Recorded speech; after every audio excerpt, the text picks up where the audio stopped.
트레이너들이 굉장히 무지합니다. 전혀 몰라요. 의사도 모르기 때문에 자기가 몰라서 말을 못 해줍니다라고 이야기할까? 그렇게 얘기 안 할 것 같아요. 대사가 무너진 일반인 계속 포도당만 쓰는 거예요. 지방을 하나도 못 태운다 하더라고요. 흡연자보다 죽을 확률이 더 높다. 그러니까. 네. 보디빌더, 파워리프터 이 심폐훈련에 대해서 되게 간과하고 있지 않나. 그럼 난 유산소를 아무리 해봐도 효과가 없는 거 아니에요? 그럼 어떻게 좀 나를 개선시킬 수 있는 거예요? 이게 결국에는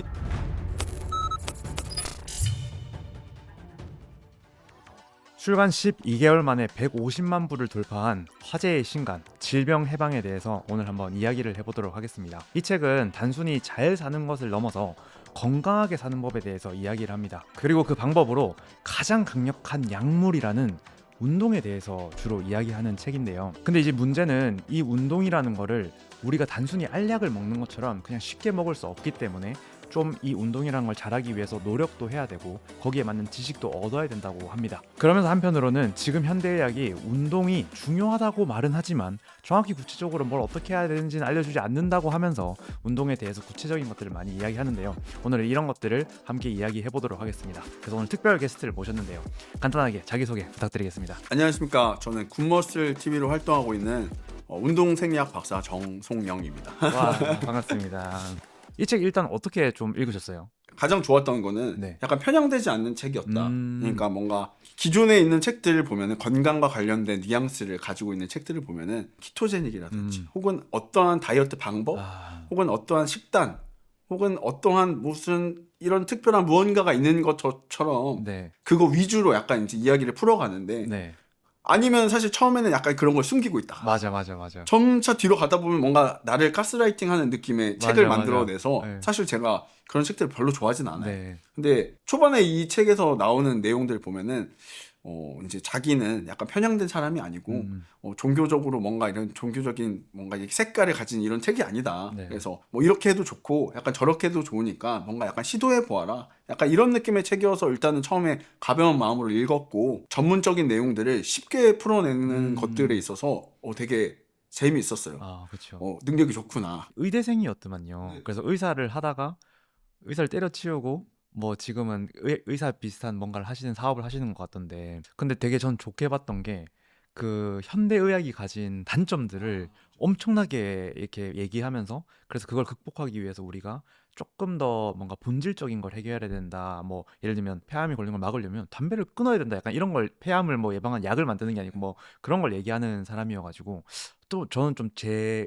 뭔가 가치관이랑 되게 비슷해서 되게 재밌게 봤던 것 같아요. 이분이 저희가 그 좋아하는 그 엑스맨의 네. 휴잭맨의 또 주치이기도 하고, 그쵸. 예, 또 그 뭐 관련돼서 되게 많은 분들의 주치이더라고요. 그쵸. 예, 유명하신 분들의. 세계적으로 되게 유명한 장수 뭐 권위자 뭐 이렇게 알려져 있기도 하고, 존스 홉킨스 의학대학을 나오시기도 했고 그 정도 똑똑했기도 했고, 뭐 지금 성공한 사업가기도 하고, 뭐 유튜브도 하시는 것 같고 팟캐스트도 하시는 것 같고, 뭐 여러 가지를 많이 하시는 굉장히 재미난 분이더라고요. 그래서 저도 이렇게 되고 싶어서. 저는 그 휴잭맨의 주치의라 그래서 네. 그래서 그래도 휴잭맨이 지금 나이도 있는데 음. 좋은 몸을 아직도 유지를 하면서 운동을 하잖아요. 그쵸. 그래서 그냥 휴잭맨을 보고 그래도 이 휴잭맨이라는 사람이 지금의 건강을 잘 유지하면서 하게끔 하는 거에 있어서 이분이 그래도 어느 정도 영향을 그럼요, 끼치지 그럼요. 않았을까라고 맞아요. 해서 또 이렇게 더 재밌게 보게 된 것 같아요. 그쵸. 예. 그래서 이제 이 사람이 그 책 초반에는 이제 뭐 우리가 왜 아프고 어떻게 질병이 유발되고 이런 것들을 설명하다가 그거에 대한 이제 해결책들을 쭉 설명하는데 총 한 5가지로 얘기하는 것 같아요. 그래서 운동, 뭐 영양, 수면 이런 것들을 쭉쭉쭉 얘기하는데, 오늘은 일단 저희는 운동에 대해서만 조금 이야기를 해볼 거고, 이 팟캐스트가 잘 되면 다음번에 영양까지 한번 달아볼 건데, 재밌게 봐주시면 좋겠네요. 일단은 여러분들 그래서 좋아요를 꼭 한 번씩 눌러주셔야 되고요. 운동부터 얘기해 볼게요. 이 책에서 이렇게 설명합니다. 운동이 최고의 장수약이다 라고 설명하는데, 이 부분을 좀 읽으시면서 어떤 게 좀 가장 인상 깊었던 것 같아요? 전 세계적인 화두는 근감소증이라고 저는 생각을 하거든요. 근감소증. 사이코페니아라고도 네. 하고, 우리 이제 한국에서는 2021년도에 질병 코드로 등록이 됐고, 네. 뭐 미국이나 일본은 그 전에 이제 질병 코드로 분류가 됐어요. 네. 그러니까 질병 코드로 분류가 됐다는 건 사실상 이제 사회적인 문제이자 질병이라는 거거든요. 그렇죠. 이 노인의 인구수는 많아지고 전체적인 범주로 볼 때 노인에 대한 이제 수명에 대한 단축 혹은 건강한 삶의 질, 여기서 이야기하는 맞아요. 건강 수명을 맞아요. 더 건강. 낮추고, 사람들의 기대 수명과 이제 생존 수명은 높아졌지만 그거에 맞지 않게 나중에 노후에 건강하지 못하고 빌빌거리다가 죽는 아. 것을 최대한 예방하자라는 맞아요. 방면에서 이 운동에 대한 중요성에 대해서 여기서 많이 이야기를 하더라고요. 맞아요. 건강 수명이랑 그냥 수명을 얘기하는데 건강 수명이란 거는 진짜 건강하게 오래 사는 걸 얘기하고 그냥 수명은 이제 그냥 빌빌대던가 어쨌든가 죽지 않을 벽에 때까지 똥칠해도 그냥 예. 150살까지 사는 거죠. 네. 그래서 건강 수명에 대해서 얘기하는 거를 보고 그 건강하게 살아야 되는 게 중요한 거고 그리고 저는 막 그런 표현을 쓰더라고요. 인간이 65세까지 이렇게 뭔가 계속 감소하긴 하는데 65세부터 75세까지는 그 신체 능력 같은 게 기하급수적으로 감소하기 시작하기 때문에 이걸 유지를 안 해놓으면은 나중에는 진짜 인간이 너무 힘들게 살아갈 거다라는 이야기를 많이 하더라고요. 그래서 저는 건강 수명에 대해서 조금 한번 다시 되돌아보는 기회가 됐고 저는 이 챕터에서 가장 약간 인상 깊었던 말이 뭐였냐면 이런 말을 하더라고요. 운동은 사람이라는 기계가 훨씬 더 오래 잘 작동하도록 돕는다라는 얘기를 하더라고요. 사실 저희는 운동을 많이 하고 좋아하고 막 공부하고 하니까 이게 약간 그냥 너무 당연한 당연한 의미로 거죠. 와닿잖아요. 근데 이제 일반인들은 운동은 약간 너무 힘든 거고 굳이 이런 육신의 노동을 왜 해야 되는 거고 뭐 이렇게 생각하잖아요.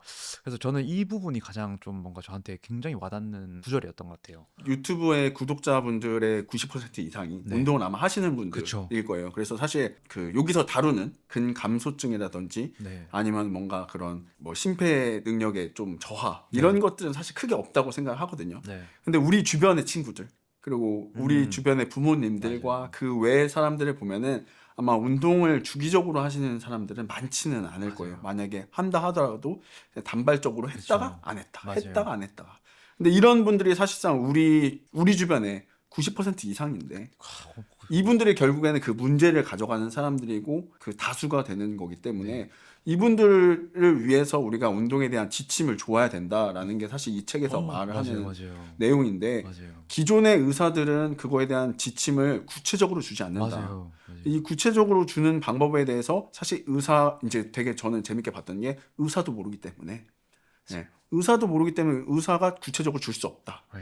근데 저는 그게 크게 와닿았던 게 과연 한국 의사분들이 네. 자기가 몰라서 말을 못 해줍니다라고 이야기할까라고 이야기를 하면은 대다수의 의사는 그렇게 얘기 안 할 것 같아요. 근데 맞아요. 이분은 의사들이 몰라서 뭘 이제 알려주지 못하는 거다. 음. 그리고 이런 것들을 알려줄 수 있는 사람들은 사실 어떻게 보면은 뭐 저처럼 이제 운동의 트레이너를 한다거나 아니면 우리 PTS의 트레이너 분들이어야 되는데 과연 이분들이 이런 것들에 대해서 정확한 지침이라든지 가이드라인을 알고 있을까라고 하면은 저는 이제 학교에서 애들 가르치는 입장에서 네.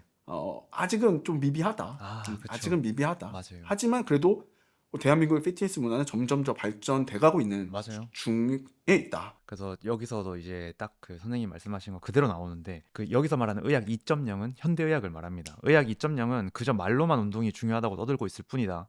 의사에게 질힘 검사를 받거나 근력 운동을 어떻게 하고 있는지 질문을 받은 적이 있는가?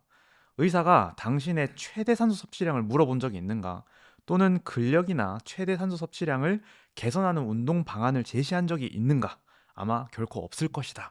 이렇게 얘기하잖아요. 근데 진짜 이게 맞는 게 뭐 예를 들면 여러분들이 흔히 아파서 자주 병원을 갈 때는 뭐 이런 거겠죠. 뭐 손목이 아프거나 어깨가 아프거나 허리가 아프거나 해서 병원을 가면 사실 우리가 처방받는 거는 진통제, 근육 이완제, 휴식, 쉬세요. 제발 움직이지 말고 쉬세요지. 그럼 어떻게 하면 더 좋아질 수 있고 더 나을 수 있고 이런 거에 대해서 뭔가를 제시해 주는 것은 아직까지는 좀 많이 없는 것 같다라는 게 저의 생각이고 저는 사실 이거랑 별개로 그 진짜 저는 사실 병원을 진짜 안 가거든요. 저는 병원을 진짜 안 가는 이유 중에 하나가 이 현대의학이 가진 문제점들이 저는 좀 있다고 구조적으로 어쩔 수 없다고 생각하는데 뭐 예를 들면 제가 감기에 걸렸어요. 감기에 걸려서 병원을 가면 해열제랑 진통제를 주잖아요. 근데 이게 뭔가 당연히 감기에 걸리면 자연 치유가 되게끔 낫게끔 하는 거고 그리고 열은 사실은 몸에 필요해서 나오는 반응인데 의사들도 그걸 분명히 아는데 주잖아요. 그게 왜 주는 가가 제가 너무 궁금해서 찾아봤거든요. 이게 왜 주냐면 그냥 되게 합리적인 선택을 하는 거래요. 그냥 고객이 어쨌든 와서 나 아파요. 나 지금 당장 죽을 것 같아요라고 하니까 당장 이 사람을 만족시켜 주기 위해서 적당히 합리적인 진통제와 해열제를 준다라고 하는 거를 제가 어떤 책에서 봤거든요. 그래서 뭔가 사실은 그냥 열을 좀 겪어서 그 면역 반응이 일어나고 이게 조금 더 사실은 올바른 길이잖아요. 근데 이제 뭐 그렇다고 해서 어쨌든 저는 개인적으로는 막 수술하는 경우 아니면은 병원을 아예 안 가거든요. 저는 그래서 의료보험비가 제일 아깝긴 아무튼 뭐 그렇고요. 아니 뭐 저도 네. 이제 해외에 있었을 때 네. 이제 아프면은 네. 병원에 가잖아요. 네.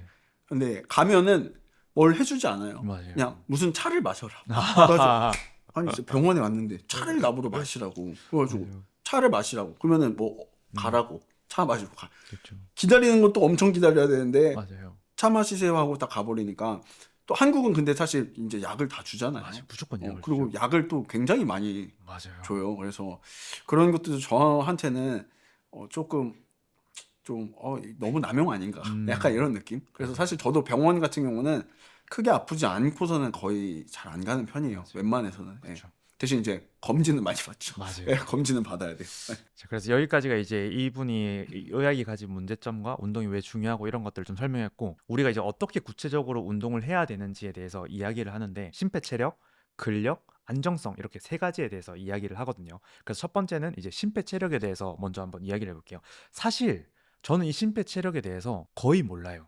저는 약간 조금 더 스트렝스 트레이닝, 근력 트레이닝, 안정성 트레이닝에 저는 좀 포커싱을 많이 맞췄어서 이 심폐체력은 저한테는 약간 어떤 느낌이었냐면, 제가 약간 어렴풋이 뭔가 생각하고 있던 것들이 이러면 더 이렇게 좋아지지 않을까 사람 몸들이, 이런 것들이거든요. 근데 이 책에서 읽으면서 저는 굉장히 많은 좀 뭐랄까 내가 생각했던 것들이 어쩌면 맞는 방향이네 이런 것들 좀 많이 얻었거든요. 그걸 좀 얘기해 보면 좋을 것 같아요. 이제 한국 피트니스 문화에 대해서 이제 한번 이야기를 들어봐야 그렇죠. 사실 제가 이제 좀 이 정석 코스를 안 밟아오고 네. 저는 약간 이렇게 들어온 사람이어서 약간 좀 잘못되게 좀 배웠을 수가 있어요.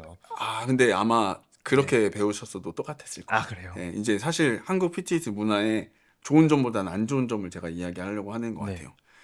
한국 너무 좋아요. 피트니스에서 안 좋은 점 하나는 네. 트레이너한테 PT나 퍼스널 트레이닝을 받아도 네. 런닝머신에서 퍼스널 트레이닝을 받는다는 거에 대해서 굉장히 잘못됐다고 생각하고 내 돈을 낭비한다고 생각을 하는 그렇게 생각하는데요. 그런데 되게 재밌는 건요. 네. 제가 호주에 있었을 때 네. 트레이너들이 다 이제 웨이트 트레이닝 끝나거나 네. 혹은 시작 전에 이제 런닝머신 딱 올려놓고 이제 프로토콜을 제시하면서 훈련을 딱 진행을 해요.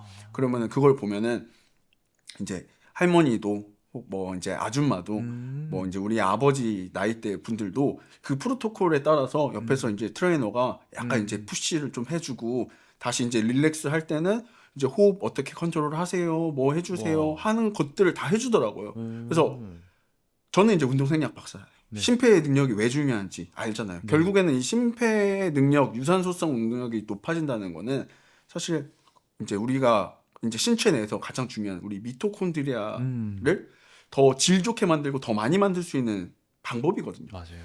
근데 사실 무산소성 운동에서도 미토콘드리아가 이제 질이 높아지고 상승하긴 하지만 이제 유산소성 운동에 비해서는 사실 덜하다는 연구들이 그렇죠. 많기 때문에 그렇죠. 결국에는 우리가 유산소성 운동을 해야 돼요. 그리고 또 하나는 웨이트 트레이닝을 하시는 분들이라면은 이제 웨이트 트레이닝을 잘하기 위해서도 유산소성 운동이 필요해요. 당연하죠. 왜냐면은 이제 내가 근육이 충분하게 힘을 낼 수 있지만 심폐적인 능력이 떨어져 가지고 그 근육에 힘을 못 내는 경우들도 많기 때문에 맞아요. 사실 이 심폐 훈련은 일반 분들뿐만 아니라 이제 우리가 그냥 보디빌더 그리고 뭐 이제 파워리프터 그리고 다른 엘리트 선수들에게도 모두 필요한 게 사실 심폐 훈련이라고 생각을 하는데 맞아요. 이 심폐 훈련에 대해서 되게 간과하고 있지 않나. 네. 또 하나는 이 심폐 훈련에 대해서 트레이너들이 굉장히 무지합니다.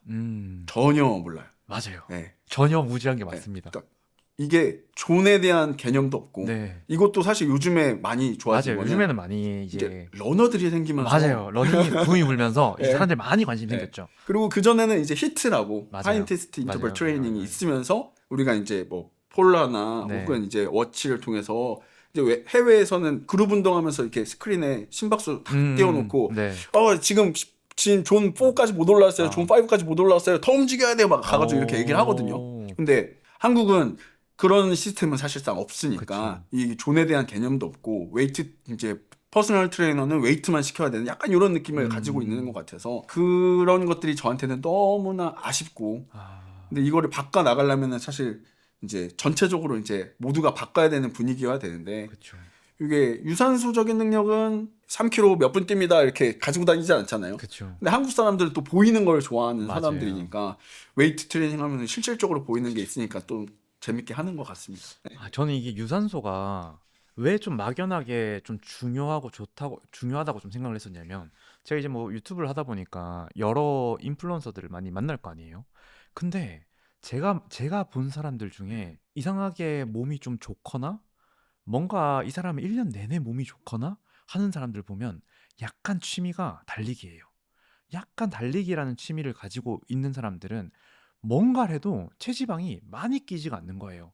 뭔가 저랑 똑같은 비시즌을 보내는 것 같은데 저 사람은 좀 그 체지방이 끼는 비율이 다른 것 같아. 나랑 똑같이 먹어 살이 덜 찌는 것 같아. 이런 생각을 좀 했거든요. 근데 그걸 약간 여기서 조금 힌트를 얻었던 게 이제 미토콘드리아가 핵심이었고, 그 건강한 미토콘드리아를 가진 사람들은 아무래도 지방 대사를 훨씬 더 잘할 수 있다, 이런 게 나오더라고요. 그래서 제가 보면서 난 미토콘드리아가 건강하지 않고 좀 적나 이런 생각을 좀 하게 되더라고요. 이 미토콘드리아라는 게 사실 그 신체 내에 약간 건강의 척도 같은 느낌으로 네. 사실 다가가거든요. 그래서 이 미토콘드리아라는 거를 우리가 결국에는 많이 만들어내고 좋은 질로 만들어내는 게 사실 우리가 운동하는 하나의 목표가 맞습니다. 될 수 있다고 그렇죠. 생각을 해요. 우리가 유산소성 운동이라는 게 이제 AMPK라는 효소를 활성화시키거든요. 네, 근데 이 효소의 활성화가 결국에는 지방에 대한 대사를 높이고 그렇죠. 이제 우리 지방 사용을 더 잘하게 만들고, 그리고 이게 결국에는 또 그 미토콘드리아 신생합성에 도움을 주기 때문에 결국에는 그 좋은 순환의 고리로 넘어가게 되는 거죠. 네, 근데 또 웨이트 트레이닝은 또 요거랑은 조금 그 기전이 조금 달라서 네. 뭐 웨이트 트레이닝은 또 우리 엠토르라는 친구를 이제 건드리고, 네. 이 엠토르는 쉽게 얘기해서 단백질 공장이거든요. 네, 이제 웨이트 트레이닝 하면은 단백질 공장의 스위치를 딱 켜요. 네, 혹은 이제 우리가 이제 체내에 아미노풀이 높아지면 이제 네. 아미노산을 많이 먹고 단백질을 많이 먹게 되면은 이제 이게 켜지면서 여기서 이제 우리가 단백질을 우리 신체 내에서 이제 체조주기로 만드는 그런 과정을 하는데, 네. 여러 연구들에서 이 두 개는 약간의 조금 이제 기량하는 작용을 가지고 있다.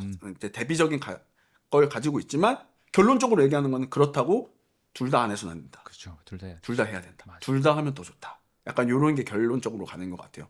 그래서 요즘에는 이제 보디빌더들도 약간 이런 히트하는 운동들도 많이 하고, 맞아요. 제 운동 프로그램에도 달리기가 지금 포함이 돼가지고 지금 어. 진행하고 있거든요. 그래서 여기서 보니까 되게 재밌었던 실험이 하나 있었는데, 네. 프로 자전거 선수랑 그다음에 적당히 건강한 남성이랑 대사증후군 있는 3명한테 한 체력의 80% 심박수 강도로 고정 자전거를 태우니까, 프로 자전거 선수는 막 지방을 활활 태우면서 태우고, 그 대사증후군인 사람들은 계속 포도당만 쓰는 거예요. 지방을 하나도 못 태운다 하더라고요. 그럼 이거 사실 그냥 만약에 이제 제가 약간 대사가 무너진 일반인이에요.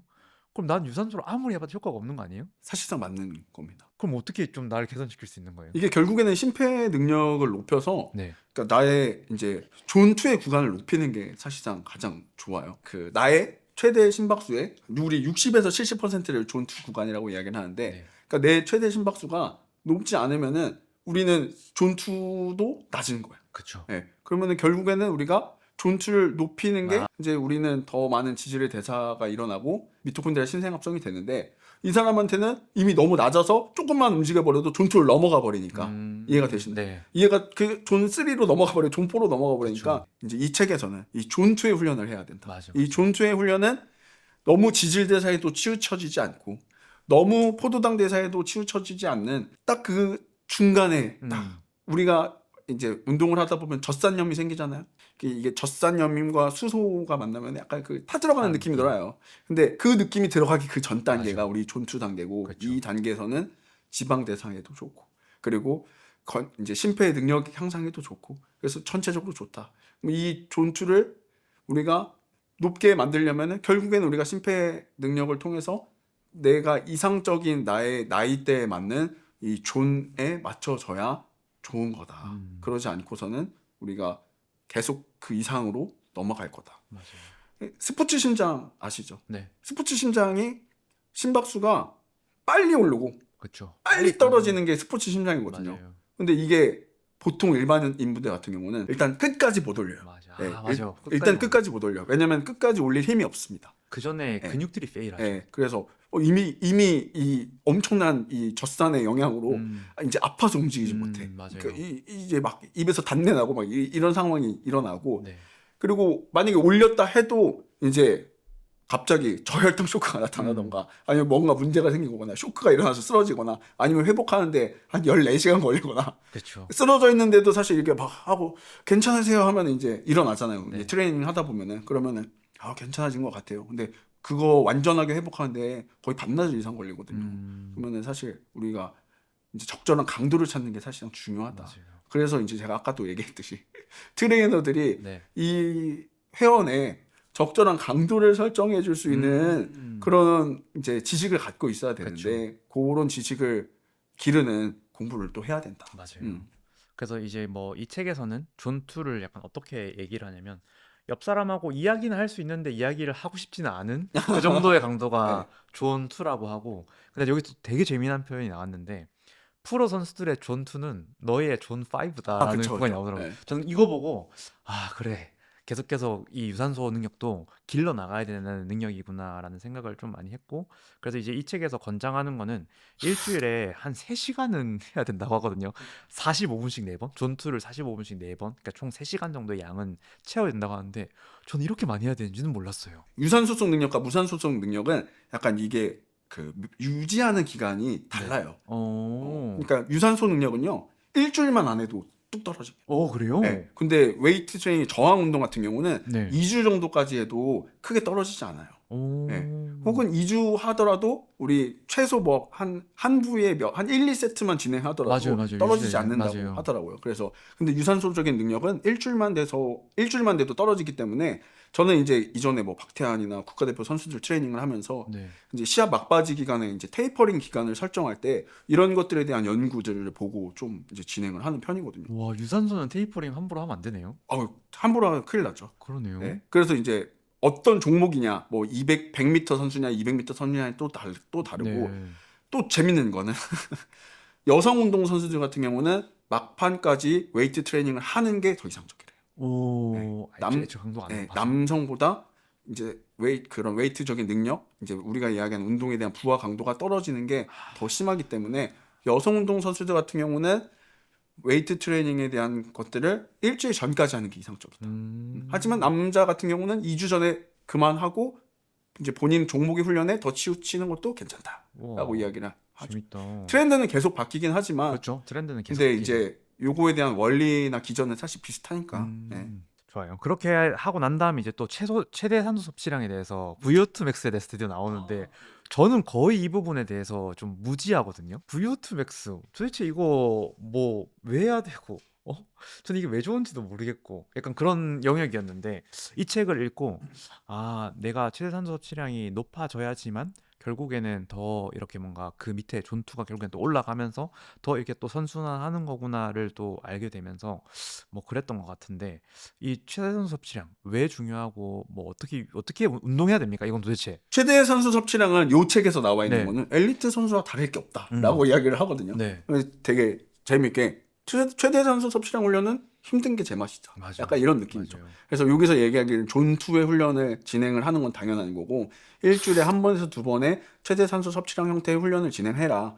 근데 그게 이제 인터벌 형태의 훈련도 좋고 아니면은 뭐 다른 뭐 빠른 등산이라든지 뭐 이런 것도 어떤 것든 괜찮다라고 이야기를 하더라고요. 네. 그래서 만약에 저라면은 뭔가 이런 순환하는 형태의 훈련이 이제 최대 산소 섭취량 훈련도 좀 적합하지 않을까. 그래서 요즘에 우리가 뭔가 이런 그룹 운동들 많이 하잖아요. 네. 근데 그런 그룹 운동 형태들이 좋은 순환 형태이자 최대 산소 섭취량을 높일 수 있는 훈련이지 않을까. 왜냐하면 이 최대 산소 섭취량이 이제 낮아져요. 그렇죠. 계속 10년마다 10%씩 줄어든다고 하네요. 왜 낮아지냐면 간단합니다. 안에서 낮아지는 그렇죠. 거예요. 그렇겠죠. 어렸을 때 우리는 이제 앞에 신호등에 파란불 깜빡깜빡거리면은 바로 뛰어버려요. 뛰고 해도 금방 돌아오니까. 맞아요. 근데 지금은 사실 저도 좀 그렇지만 깜빡깜빡하면은 15초 이상 안 남아있으면 절대 안 다음 갑니다. 것 네, 뛰자. 다음 거. 예. 저는 옛날에 이제 하면 10초 남아 있으면 뭐 이제 나 운동 선수 누구다 하고 막 뛰었거든요. 근데 이제 지금은 그런 거 안 하죠. 그렇죠. 예. 근데 결국에는 이제 말하고자 하는 거는